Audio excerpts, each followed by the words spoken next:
Why so serious?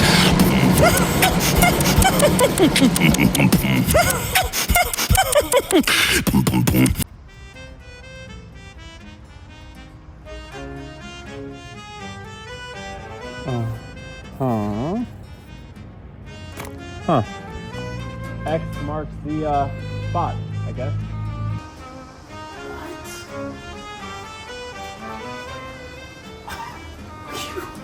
No way.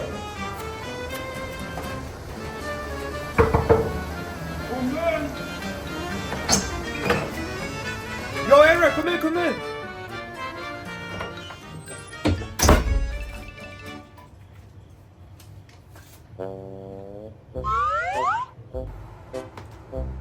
Why are you raising your hand? I have a question. What is it? Do you actually live on campus as a teacher? Yes. You don't have to raise your hand to ask me something. No. You allegedly live in a school. So I gotta treat you like it. I'm just messing with you. Sure doesn't look so bad. You and your roommate are living the life here. Can we just watch Joker now? Sure, but I have to ask, do you get participation? I'm gonna beat the out of you. So, what'd you think? I still like it. Before I go over what I think of the movie now, I have to admit that I was one of the biggest fans of Joker back when it first came to theaters. It was my favorite movie at one point. I loved Joaquin's performance, the story, the tragedy, the crazy climaxes. I used to think this movie was a masterpiece. I watched it twice in theaters, bought it on 4K Blu-ray, and referenced it many times with my friends.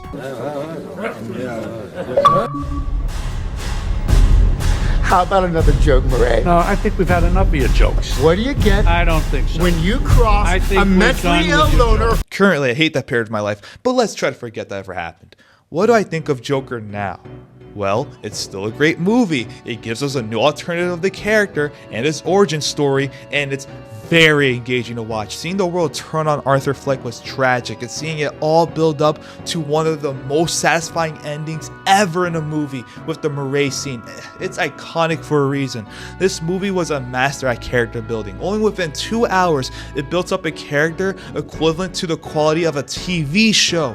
Even for the ones who didn't like the movie, the performance from Joaquin Phoenix was a sight to behold. If it weren't for him, the movie would just be a solid 7 maybe, but no, Joaquin gave it his all, and the movie gained its iconic status because of it. Another thing I appreciate is that seeing it for the second time feels rewarding, since there's more to figure out about what happened to Arthur Fleck. Now that we know his whole relationship with Gigi's mom is fake, what else from the story was made up in Arthur's delusion? That changes everything for the better. But nothing could beat seeing Joker for the first time. I had a weird face for a reason. This movie was a crazy experience. And, like, come on. I've never been more hyped at seeing childhood trauma before this happened.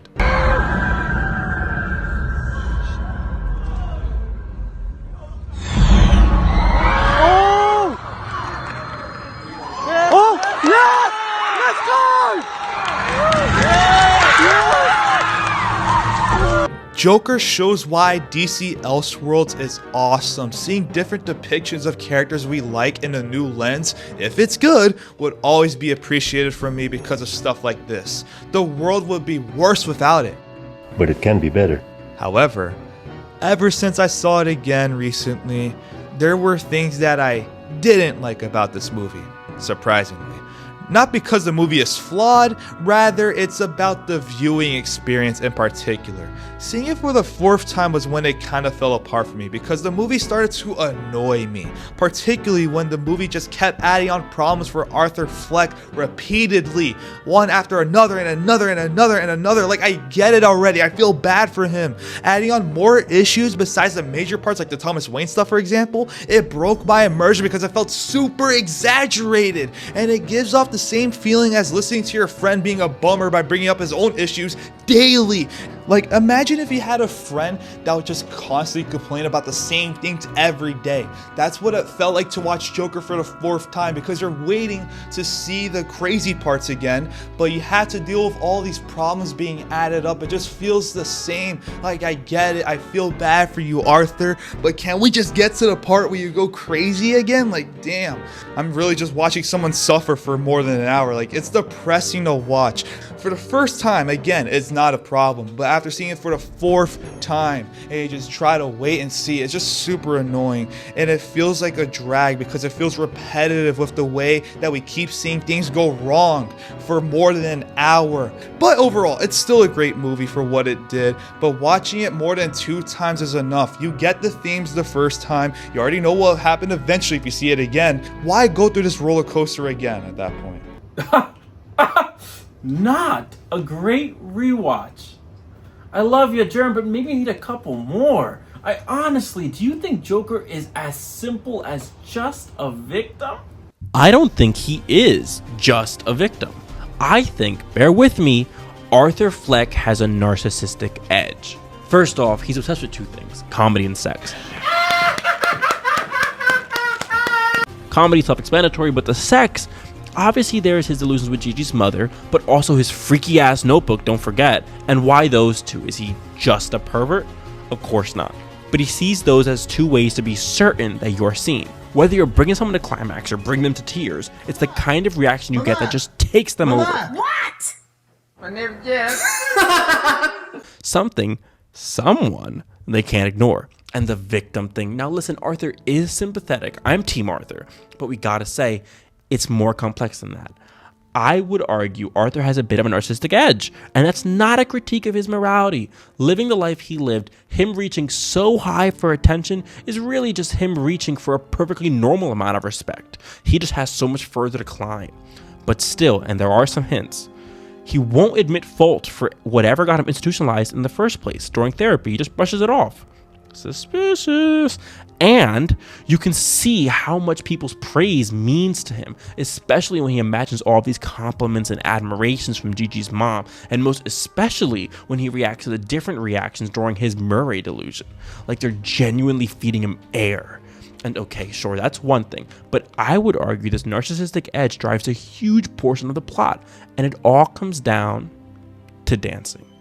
The first dancing scene, when he shoots the wall, Arthur finally feels empowered, and so he does what will become the definitive signal of his feeling of recognition. He dances. And not just dances, but by his own narcissistic edge, says he dances well. Hey, what's your name? Arthur. Hey, Arthur. You're a really good dancer. No, it's not. Him. Same thing when he kills the boys. Killing someone is one way to make them truly notice you, and now that he feels noticed, what does he do? Dances in the bathroom. And to bring in the other idea, immediately after that, he has sex with Gigi's mother. Sex was always his view of being seen, and now that he feels seen, he feels he deserves sex. Dancing, and to a way lesser extent sex, is the key to understanding when Arthur feels seen. And throughout the movie, Joker continues to adopt this toxic ideology. Violence equals recognition. And it's because of that new framework for violence that he later feels comfortable indicting Randall at work, why he feels comfortable breaking the machine to punch in and out, and why he crosses out the sign. Don't smile. Because what does smiling get him? It is violence, like he just showed, which gets him seen. And now, feeling seen, he does what? You guessed it, dances.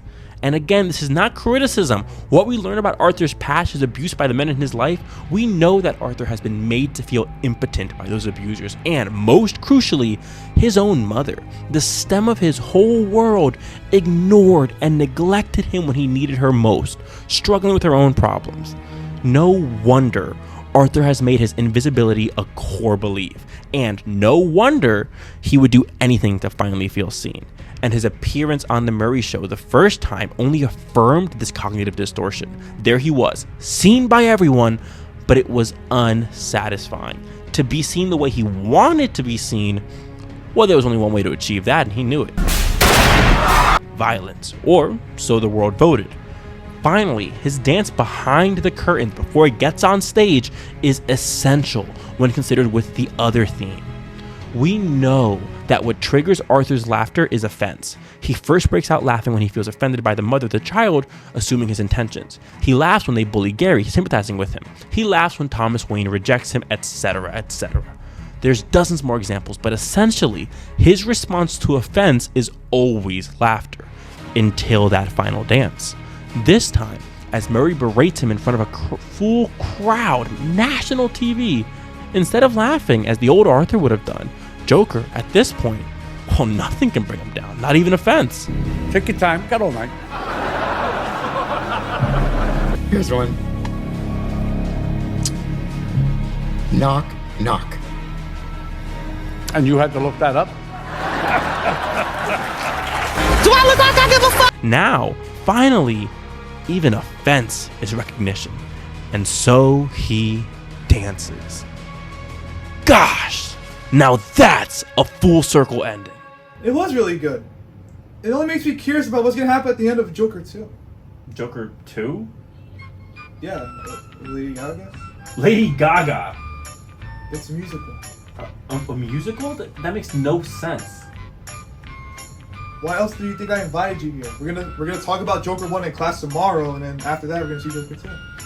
After everything we just saw, what could possibly justify a Joker 2? You tell me, Mr. Beetlejuice 2 Defender. Necessary? Come on! When has it ever stopped a good movie? Beetlejuice is a corny horror movie. This is not the same thing. Joker is a sophisticated character study. So ironic. You sound a lot like me right now. Whatever.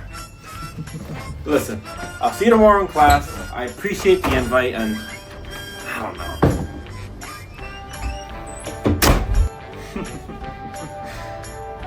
Joker 2 is gonna suck.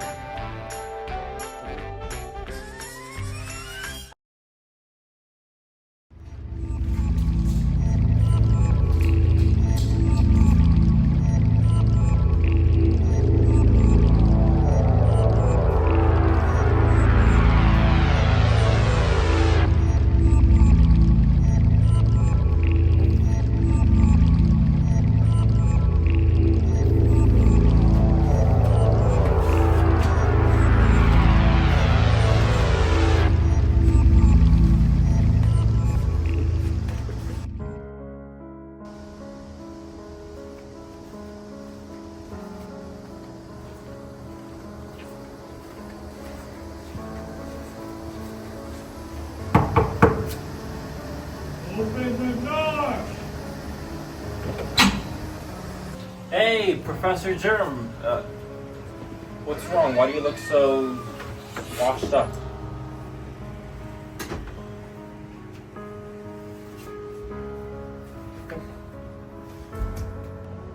Listen. We're just gonna watch a movie and relax. Okay?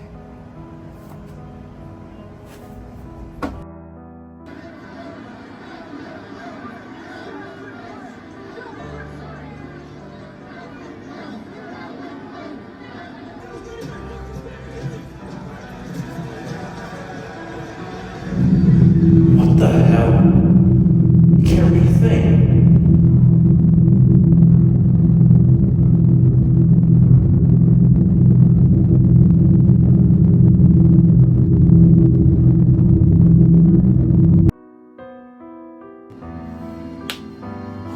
Well, I'll see you in class tomorrow, and get yourself fixed up.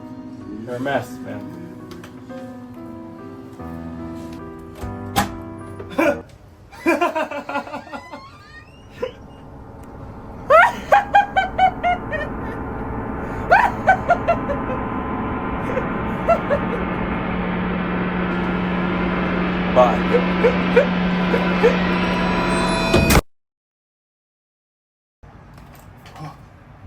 Damn.